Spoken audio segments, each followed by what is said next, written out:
오히려 김경수 특검을 온몸으로 관찰하고 보복수사로 희생양이 되었던 김성태 전 원내대표 사면하는 것이 오히려 정치적 정의가 아닌가, 이렇게 시작하는 홍준표의 페이스북 글입니다. 23일 13시간 지났는데 여전히 댓글이 많이 달리고 있습니다. 한번 내용은 한번 살펴보겠습니다. 김경수 전 경남지사 띄우기에 모든 언론이 동원된 것은 참 유감스럽습니다. 그는 문재인 대선 때 드루킹과 공모하여서 무려 8천만 건의 여론 조작으로 그 대선의 민심을 왜곡시킨 장본인이었습니다. MB는 정치보복 희생양이지만 그는 자기 정권에서 특검으로 감옥 간 사람입니다. 표현 잘했습니다. 급도 맞지 않고 깜도 되지 않는 사람을 끼워 넣기로 사면 여론을 조성하려고 하는 것은 그 자체가 우습고 반민주주의 중범죄자가 양심수 행세를 하는 것도 가정스럽습니다. 이 시점에서 김경수 사면 논의 그 자체가 올바른 논쟁이 아닙니다. 오히려 김경수 특검을 온몸으로 관철하고 보복수사 희생양이 된 김성태 원내대표 사면하는 것이 정치적 정의 아닌가, 이렇게 생각합니다. 올 들어 가장 춥다는 날 더더욱 마음을 춥게 하는 겨울 아침이라는 그런 표현으로 마무리 짓고 있는 홍준표 페이스북에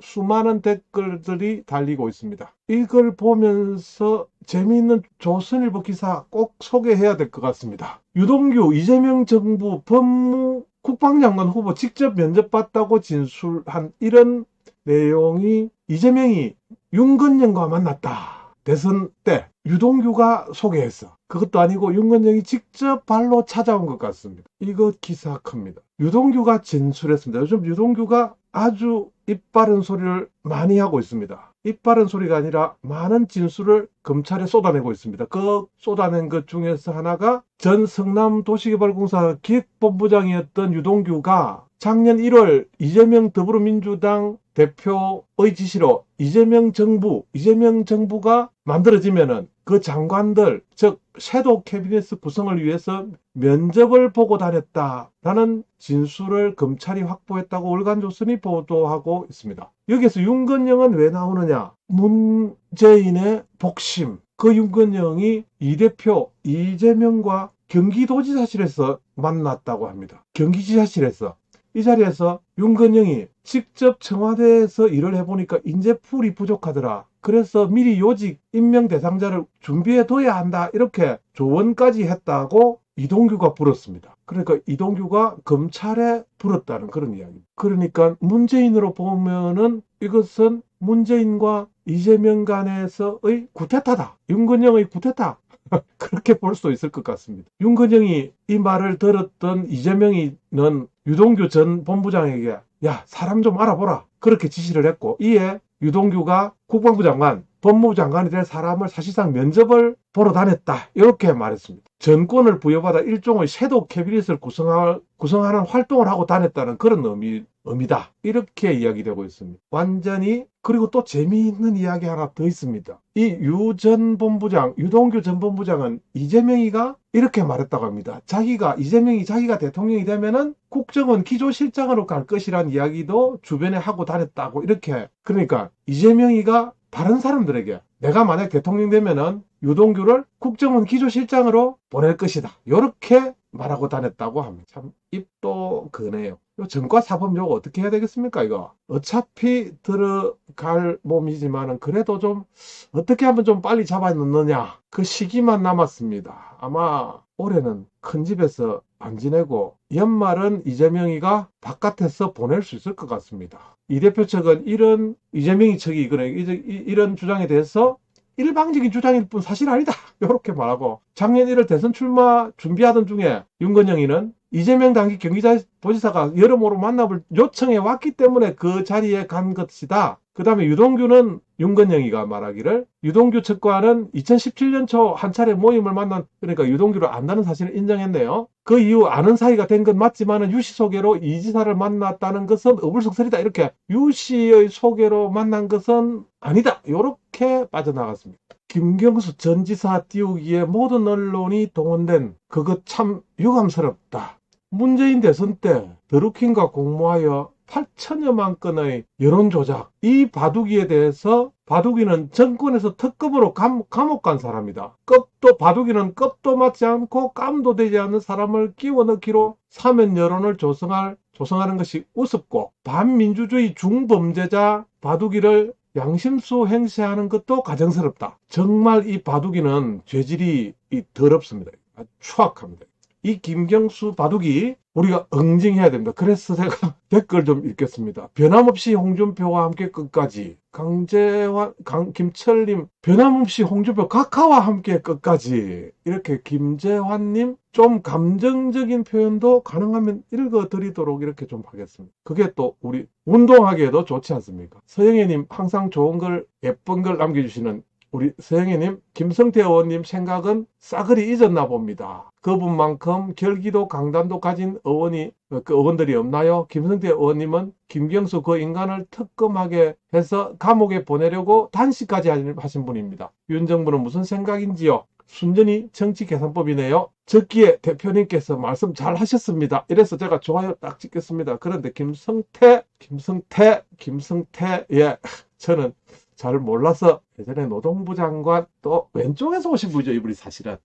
예, 뭐 왼쪽에서 뭐 오른쪽 왼쪽에 따질 거 있습니까? 그러나 또 우리 김성태 의원 마지막에는 우리 JP를 도와서 상당히 역할을 하신 분 맞습니다. 제가 꼭 이렇게 끼어들려고 합니다. 저는 잘 모릅니다. 저는 정치를 잘 모릅니다. 홍준표와 의견을 같이 한다는 것에 꼭 벼슬처럼 생각하는 남자. 홍준표가 말하면은 거의 대부분이 맞는 것 같고, 어쩐지 저 남자는 내가 생각하는 것 그대로 생각하는 남자 같고, 내가 아침에 일어나서 생각하면은 그것을 정치적으로 표현까지 해주는 남자, 홍준표. 자유시장경제 1등 주자 홍준표를 이렇게 소개하고, 또 그의 댓글이나 그의 글을 이렇게 소개하는 것이 꼭 벼슬처럼 생각하는 남자 작심입니다. 여러분들과 함께 작심이가 댓글을 적이고 있습니다. 요 댓글 중에서 재미나는 댓글, 좋은 댓글은 제목으로 채택을 해서 여러분들의 더 많은 댓글 호응 기다리겠습니다. 여러분들의 더 많은 제 조그만한 미력이나마 제가 이렇게 댓글을 읽어드리므로 인해서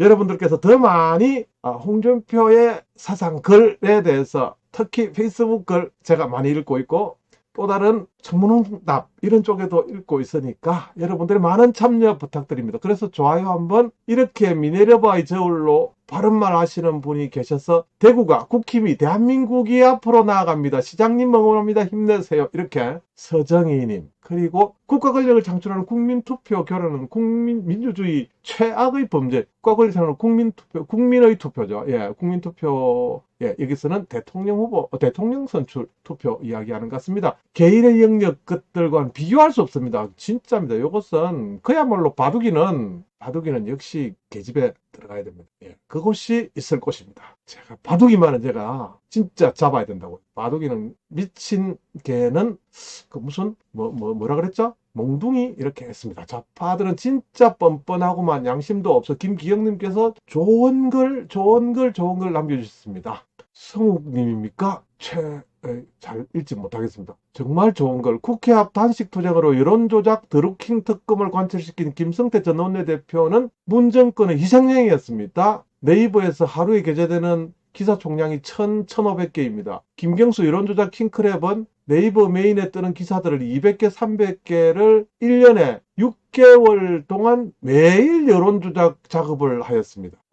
기사들 200~300개를요 1년 6개월 동안 매일 여론조작 댓글 작업을 하였습니다. 여러분 이 사실 알고 있나요? 저도 어렴풋이 알고 있었는데 좀 명확하게 알 수 있는 것 같습니다. 이건 색깔론이 아니고, 아직도 색깔론이냐 프레임을 만드는 선거사범 김경수 씨 안 됩니다. 이게 바둑이 이렇게 해야 됩니다. 독립투사된 것처럼 착각에 빠진 것 같습니다. 야, 정말 이놈은 정말 감사합니다. 감사 또 감사. 좌파의 뻔뻔함이 하늘을 찌릅니다. 그분은 사면은 그분은 이것 좀 뺐으면 좋겠습니다. 그게 똥이라는 똥분자겠죠. 예. 감사합니다. 그 똥은 사면은 그냥 만기를 채우고 출소하면 대국민 사과부터 하고 영원히 자중해야 하는 사람입니다. 저렇게 뻔뻔할 수가 있는지 새 혀를 내두르게 합니다. 정호재님 좋은 댓글 감사합니다. 신흥님 JP 뚝심을 보여주십시오. 이렇게 점잖게. 예. 김원영님께서는 대표님께서 김경수 위선까지 수사를 반드시 해야 한다고 주장하셨는데 황희 대표가 되면서 그 말이 쑥 들어가 버렸지요. 경남에서도 알아주지 않는 김경수입니다. 아니요.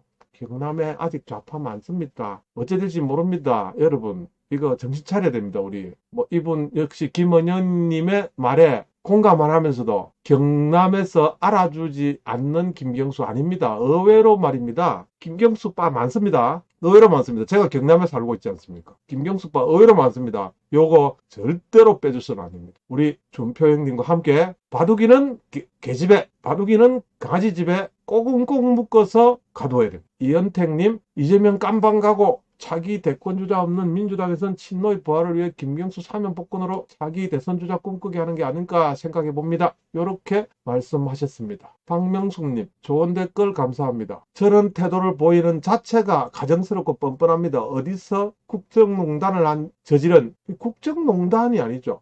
국정농단보다는 이 사람은 이 반역죄죠. 왜냐? 국민의 민심을 의도적으로 도구를 통해서 그것도 자동화 도구, 로봇을 가지고 농단을 했으니까 이거는 대역죄인 아닙니까? 제가 보기엔 그런 것 같습니다. 박명수님 감사합니다. 드루킹의 본질은 조작으로 대통령 탄핵된 사람 예우도 박탈해야 맞죠? 예, 정말입니다. 아니 박근혜 이명박 이런 사람들이 예우가 박탈돼야 될 거 아니에요. 박근혜의 박탈이 아니라 박근혜는 복권 그 다음에 이런 조작으로 대통령 된 사람 이런 사람들이 예우 박탈돼야 되고 그렇습니다. 그냥 뛰어내리는 이런 사람들 있으면 안 되겠습니다. 민주주의 근간을 오늘 다 못 읽겠습니다. 이렇게 다음 시간에 한번 다시 더 읽도록 하겠습니다. 너무 많아서 말입니다. 오늘은 여기까지 잠깐 읽어드리고 제가 13시간 전까지 읽어드렸습니다. 작심삼일 비디오 일기 JP 레코더 자유시장 경제 1등 주자 홍준표와 함께하고 있습니다. 날씨가 많이 춥습니다. 그리고 내일은 크리스마스고요. 즐거운 성탄과 연말, 건강과 안녕이 깃드는 그런 연말 되시길 바랍니다. 감사합니다.